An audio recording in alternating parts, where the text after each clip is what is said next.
नमस्कार, मैं अतुल दुबे हूं और इस वक्त एक खास मुद्दों पर हम बात करने के लिए जा रहे हैं। आपने देखा था कि पिछले दिनों किस तरीके से एनसीएल बीना प्रोजेक्ट से कोयले चोरी का मामला आया था और इलेक्ट्रॉनिक डिवाइस संदिग्ध रूप से उसने खुलासा किया था कि किस प्रकार से बीना प्रोजेक्ट से कोयले की चोरी धड़ल्ले से की जा रही है और वहाँ के पुलिस ने करीब 23 ट्रक कोयला को भी कोयले से लदे ट्रक को भी जब्त किया था। क्या कुछ मामला है पूरा कोयले के कारोबार में? 3 लोगों को एनसीएल ने निलंबित किया है, जिसमें से यहाँ पर डिप्टी मैनेजर अनुराग शाह, इलेक्ट्रॉनिक व मैकेनिकल विभाग के फोरमैन आशीष मिश्रा और फोरमैन प्रेमलाल पटेल, ये 3 लोग निलंबित हो चुके हैं इस कारोबार में और भी बड़े खुलासे हो सकते हैं। तमाम बातचीत करने के लिए हमारे साथ सामाजिक कार्यकर्ता, आरटीआई कार्यकर्ता रवि भूषण जी हैं। लगातार वो इस मुद्दे पर रिसर्च करते हैं और वो बताएंगे कि किस प्रकार से ये खेल जारी है और सरकार को किस तरीके से यहाँ पर चूना लगाया जा रहा है। और सबसे हैरानी की बात तो ये है कि यहाँ पर सिंगरौली और सोनभद्र के सभी जनप्रतिनिधि इस मुद्दे पर मौन है। क्या कुछ कहेंगे? सिंगरौली के जैसे इस भूमि पर कोयले का अवैध कारोबार चल रहा है, क्या कुछ कहेंगे? सर्वप्रथम इस महत्वपूर्ण मुद्दे पर बात करने के लिए आपने सिंगरौली की आवाज़ स्टूडियो में बुलाया, इसके लिए बहुत बहुत धन्यवाद आपका। सिंगरौली में करप्शन का मुद्दा तो लंबे समय से चल रहा है और करप्शन तो चल रहा है, चलता रहेगा, ये बंद तो कोई कर नहीं सकता। महत्वपूर्ण विषय ये होता है कि इस पर आधिकारिक कार्रवाई क्या करते हैं। तो एक इस बार जो मुद्दा है, यह मुद्दा कोई करोड़ 2 करोड़ का नहीं है, ये अरबों का मुद्दा है कि कांटा बे ब्रिज पे किस तरह से इलेक्ट्रॉनिक डिवाइस चिप लगाया जाता है और चिप लगाकर जो वजन शो होता है वो कम दिखाई देता है और कोयला ट्रक में अधिक निकलती है। इस तरह से करीब प्रत्येक दिन 100-200 ट्रक निकलते हैं, है ना। और उसमें कितने अधिक कोयले जो यहाँ से ये सिंगरौली के जनता, सिंगरौली के भूमि से जहाँ यहाँ के लोग पर्यावरण और पॉल्यूशन को सह रहे हैं, लेकिन देश के लिए, राष्ट्र में बिजली उत्पादन के लिए, लोगों को सुविधा देने के लिए सब संकट को झेलते हैं, परंतु यहाँ के चंद अधिकारी लोग अपने स्वार्थ में, अपनी कुर्सी के लिए इसको पूरे बेच रहे हैं कोल इंडिया को। अब यह जो मामला है, यह मामला ऐसा नहीं कि पहली बार ये प्रकाश में आया है। बहुत पहले भी, पूर्व में भी लगातार कभी पिपरी में, कभी सोनभद्र में, कभी चोपन में ये अवैध ट्रक पकड़े जाते थे कोयले का। तो पकड़े तो जाते थे, लेकिन कभी ने किसी ने यह खुलासा नहीं किया कि यह जो ट्रक पकड़े गए हैं किस परियोजना से निकले, किसने निकाला, वो बैरियर पर कार्रवाई क्यों नहीं हुई, क्योंकि वहाँ सिक्योरिटी रहती है, सब कुछ, कैसे कोयला लेकर बाहर निकल गया। कभी आज तक किसी के ऊपर कोई कार्रवाई नहीं हुई।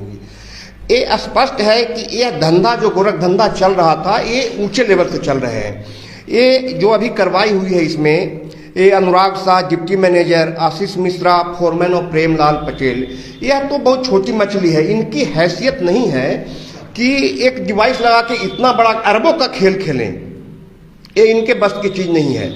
इसमें सीधा जीएम का इन्वॉल्वमेंट है। और मैं एक बात कहना चाहता हूं कि यहाँ आपका खड़िया में 2 ड्रग लाइन आपस में टकराए, तो टकराया किसने?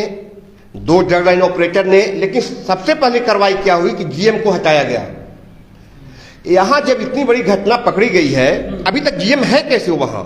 जीएम को तो तत्काल हटाना चाहिए था, उसके बाद जांच होनी चाहिए थी, जबकि इसमें सब जीएम के इशारे पर काम चल रहे हैं। ये बात मैं इसलिए कह रहा हूं कि माननीय सांसद सोनभद्र के आपका पकौड़ी लाल जी आदरणीय, उन्होंने पार्लियामेंट में इस बात का जिक्र किया कि बीना परियोजना में बड़े पैमाने पर कोयले और डीजल का खेल चल रहा है, चोरी, है ना।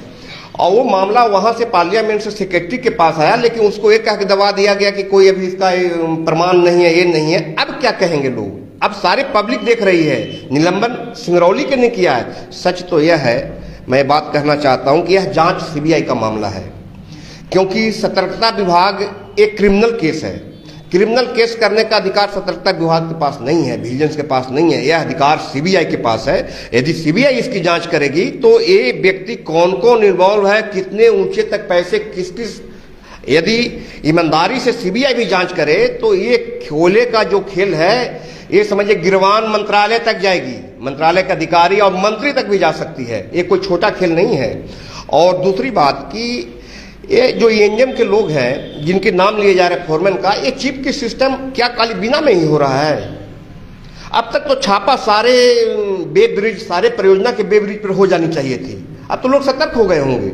अच्छा, जब कोई गड़बड़ी होती है तो केवल ये डिवाइस का ही मामला होता है, परीक्षा में भी गड़बड़ियां हुई थी तो उसमें भी डिवाइस, इलेक्ट्रॉनिक डिवाइस, क्या ये ऊपर लेवल तक के ये अधिकारी मिले रहते हैं? देखिए, यह सत्य है, अभी इसमें कोई मौखिक बात नहीं है। अभी जो बहाली हुई है ये सामने अब आ रहे हैं, जितने लोग ज्वाइन किए हैं अधिकांश हरियाणा और राजस्थान के हैं और उनको अपनी फॉर्म भरने नहीं आते, अभी भी बाहर नहीं गए हैं, परियोजना में ही काम कर रहे हैं। मेरे पास रोज शिकायतें आ रही हैं कि ये तो लिख नहीं पा रहा है, ये कैसे आ गया, ये सब कैसे आए हैं, लेकिन एक व्यक्ति कोई नहीं बोला। मैं तो यहाँ तक अब बोला कि 9 करोड़ रुपए का बेंगलोर में ये मकान मिस्टर जूस्टर ने लिया, इसकी जांच क्यों नहीं हो रही है? ये कहाँ से 9 करोड़ रुपए आया? ये 9 करोड़ का फ्लैट खरीदे, ये बहाली में सबसे बड़ा जो इसमें आपका अभियुक्त है वो मिस्टर जूस्टर है, चार्ल्स जूस्टर है, इसी ने। और बड़ी सिंगरौली, ठीक है, सिंगरौली में भी इस तरीके से कारोबार, अवैध कारोबार होते हैं, उसके संबंध में क्या कहेंगे? देखिए, सिंगरौली एक खेल बड़ी ऊपर लेवल से चल रहे हैं। सिंगरौली में तो बहुत छोटे छोटे लोग, यहाँ के जनप्रतिनिधि जो हैं, मैं यह कहते हुए कोई संकोच नहीं करूंगा कि इनको एनसीएल कंबल बांट रहा है तो इनके हाथ से कंबल बंटवा दे, इनके हाथ से कुछ आपका फल फूल बंटवा दे, ये सब कर दें, इसी में खुश रहते हैं। ये अरबों का खेल हो गया इनके नाक के नीचे से, और इनको हवा तक नहीं लगी। ये खेल कोई करोड़ 2 करोड़ का नहीं है। ये पर डे आज 10 लाख रुपया निकल रहे थे, यहाँ से बाहर जा रहे थे मंडी में, और ऊपर तक पैसे जा रहे थे, और हमारे सारे जनप्रतिनिधि सोए हुए। अब क्या कहेंगे? तो निलंबन हुआ है तो छोटी मछली है, बड़ी मछली को कब पकड़ेंगे? यदि एनसीएल विजिलेंस डिपार्टमेंट इस केस को सीबीआई को रेफर नहीं करती है तो मैं खुद सीबीआई को लिखूंगा, क्योंकि सीबीआई की जांच होनी चाहिए, ये बहुत बड़ा मामला है। और मैं अभी भी रिक्वेस्ट करता हूं मैनेजमेंट से, एनसीएल प्रबंधन से, है ना, कि तत्काल गोडसे जीएम जो है उनको हटाए और निष्पक्ष जांच कराए। और अभी जो वर्तमान सीएमजी आए हैं आदरणीय भोला सिंह जी, इससे तमाम सिंगरौली की जनता को, सबको उम्मीद है। काफी दौरे कर रहे हैं, लगातार विजिट कर रहे हैं, उम्मीद जगी थी कि कुछ नहीं, उम्मीद है, उन्हीं के वजह से छोटी कार्रवाई भी हुई और अभी जांच चल रही है। मुझे उम्मीद है कि बड़ी कार्रवाई भी सामने आएगी। और अभी तो आए हुए आज 27-28 दिन हुए हैं और आपको दिखलाई देगा कि किस तरह से इन्होंने स्पष्ट कहा कि मैं किसी के दया कृपा से नहीं आया हूं। जब दया कृपा से नहीं हो तो इनका काम लोगों को दिखाई देगा, और ये लोगों का आदर्श है, चाहे आरटीआई कार्यकर्ता हो, चाहे यहाँ के अधिकारी हो या कर्मचारी हो या यहाँ के लोग हों, इनसे बहुत उम्मीदें हैं सिंगरौली को, और मुझे उम्मीद है कि इस उम्मीद पर वो खरे उतरेंगे।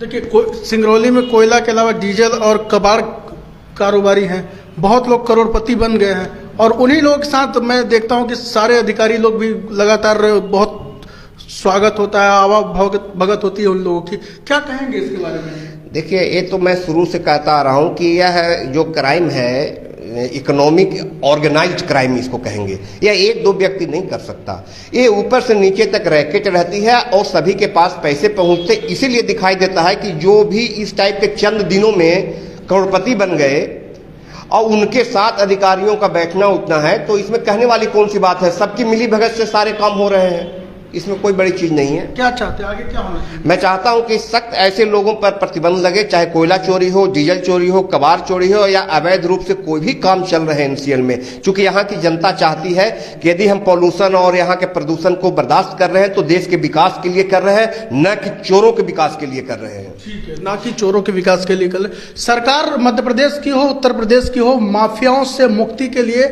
लगातार अभियान चलाती है, लेकिन किस तरीके से यहाँ पर सिंगरौली में कोयला माफिया, डीजल माफिया और कबाड़ माफिया लगातार हौसले उन लोगों के बुलंद हैं, उस पर अंकुश लगाने के बजाय निश्चित रूप से कहीं ना कहीं कार्रवाई में ढिलाई होती है, जिसके कारण चोरी जो करने वाला व्यक्ति सीना ठोक के चोरी करता है और प्रशासन के नाक के नीचे चोरी करता है। उम्मीद करते हैं कि अगर जैसा ये रवि भूषण जी कह रहे हैं कि ये छोटी मछली पर कार्रवाई हुई है और बड़ी मछली पर भी कार्रवाई होनी चाहिए, क्योंकि आप जानते हैं कि ये लोग डिवाइस के माध्यम से, इलेक्ट्रॉनिक डिवाइस के माध्यम से किस तरीके से वजन को बढ़ा करके घटा करके दिखा रहे थे, है ना। तो उस प्रकार से यहाँ पर चोरी का खेल चल रहा था। इसी तरह एनसीएल में भी एग्जाम जो हुआ था ब्लूटूथ डिवाइस से ही उसमें गड़बड़ियां हुई थी और आज वो सारे लोग, हमारे आवाज उठाने के बाद भर्ती रोक दी गई थी, लेकिन जनप्रतिनिधियों के चुप्पी के कारण आज वो लोगों की ज्वाइनिंग करा दी गई है। तो हम उम्मीद करते हैं भोला सिंह जी भी अगर देख रहे होंगे सीएमडी, तो उसकी अगर जांच करा लें और इन माफियाओं पर अंकुश लगाने के लिए अगर कोई कड़ी कार्रवाई करेंगे तो सिंगरौली में एक बेहतर, अच्छा लोग आपको कहेंगे कि आपने काम करने के लिए यहाँ पर उस उद्देश्य से आया है, विजिट कर रहे हैं, पूरे लोग देख रहे हैं कि आप दौरा कर रहे हैं, मेहनत कर रहे हैं। उसका नतीजा तभी होगा जब माफियाओं से और भर्ती परीक्षा माफिया हो, चाहे कोयला माफिया हो, डीजल माफिया हो, तमाम चीजों से मुक्ति मिलेगी। हम फिर से इसका लगातार कवरेज करेंगे। तब तक के लिए नमस्कार। आप इस तस्वीर को शेयर करिएगा, नेशनल लेवल तक पहुंचाइए कि आखिर सिंगरौली में क्या कुछ चल रहा है।